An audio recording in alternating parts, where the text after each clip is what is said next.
சிலந்தி ஆற்றின் குறுக்கே அணை கட்டுவது தொடர்பாக சுற்றுச்சூழல் துறை தேசிய வனவிலங்குகள் வாரிய அனுமதி பெற்றுள்ளதா என கேரள அரசுக்கு தென்மண்டல தேசிய பசுமை தீர்ப்பாயம் கேள்வி எழுப்பியுள்ளது.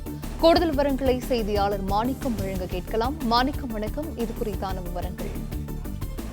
கேரளாவில் சிலந்தி ஆற்றின் குறுக்கே கேரள அரசு தடுப்பணைகளை கட்டி வருகிறது. இதற்கு தமிழ்நாட்டில் இருக்கக்கூடிய அரசியல் கட்சிகள் பல்வேறு எதிர்ப்புகளை தெரிவித்து வரக்கூடிய சூழல்ல தற்பொழுது தேசிய பசுமை தீர்ப்பாயத்துடைய தென்மண்டல அமர்வு தாமாக முன்வந்து ஒரு வழக்கை பதிவு செய்திருக்கிறார்கள். இது செய்தித்தாள்கள் வெளியான செய்தியின் அடிப்படையில ஒரு தாமாக முன்வந்து வழக்கு பதிவு செய்யப்பட்டிருக்கிறது. இந்த வழக்குல கேரள அரசு சிலந்தி ஆற்றின் குறுக்கே தடுப்பணைகள் கட்டுவதற்கு உரிய அனுமதிகள் வாங்கியிருக்கிறதா என்ற ஒரு கேள்வியை பசுமை தீர்ப்பாயம் எழுப்பியிருக்கிறார்கள். குறிப்பாக இந்த தடுப்பணை கட்டுவதற்கு சுற்றுச்சூழல் அனுமதி பெறுவது கட்டாயம். அதே வேளையில வனப்பகுதிகளுக்குள்ளாக கட்டப்படக்கூடிய தடுப்பணை என்பதனால வன உயிர்கள் விலங்குகள் வாரியத்திடமும் தேசிய வன உயிர்கள் விலங்குகள் வாரியத்திடமும் அந்த அனுமதியானது பெறப்பட வேண்டும். இவ்வாறான அனுமதிகள் முறையாக பெறப்பட்டிருக்கிறதா என்ற ஒரு கேள்வி எழுப்பியிருக்கிறார்கள்.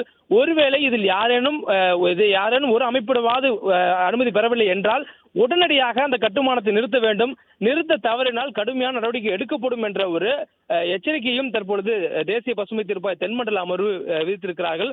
தொடர்ந்து இந்த உரிய அனுமதி இல்லை என்பதை அவர்கள் நிறுத்த வேண்டும் என்றாலும் தமிழ்நாடு அரசும் இந்த நாள் தமிழ்நாடு மக்களுக்கு தமிழ்நாடு அரசினுடைய நிர்வாகத்துக்குள்ளாக எல்லைகள் என்னென்ன பாதிப்புகள் ஏற்படுகின்றன என்பதையும் அறிக்கையாக சமர்ப்பிக்க வேண்டும் என உத்தரவிட்டு தமிழ்நாடு அரசுக்கும் கேரள அரசுக்கும் பதில் அறிக்கை தாக்கல் செய்வதற்காக உத்தரவிட்டிருக்கிறார்கள். குறிப்பாக இந்த அமர்வு இந்த வழக்கானது தேசிய பசுமை தீர்ப்பாய தென்மண்டல அமர்வுடைய நீதித்துறை உறுப்பினர் புஷ்பா சத்யநாராயணன் மற்றும் நிபுணத்துவ உறுப்பினர் சத்யகோபால் முன்னிலையில விசாரணைக்கு வந்தது.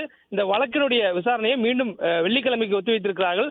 அதற்கு முன்பாக இந்த அறிக்கை தாக்கல் செய்ய வேண்டும். உரிய அனுமதிகள் பெறப்பட்டிருந்தால் கேரள அரசு அது வெள்ளிக்கிழமைக்குள்ளாக தேசிய பசுமை தீர்ப்பாய தென்மண்டல அமர்வுல சமர்ப்பிக்க வேண்டும் என்ற உத்தரவும் தற்போது கொடுக்கப்பட்டிருக்கிறது.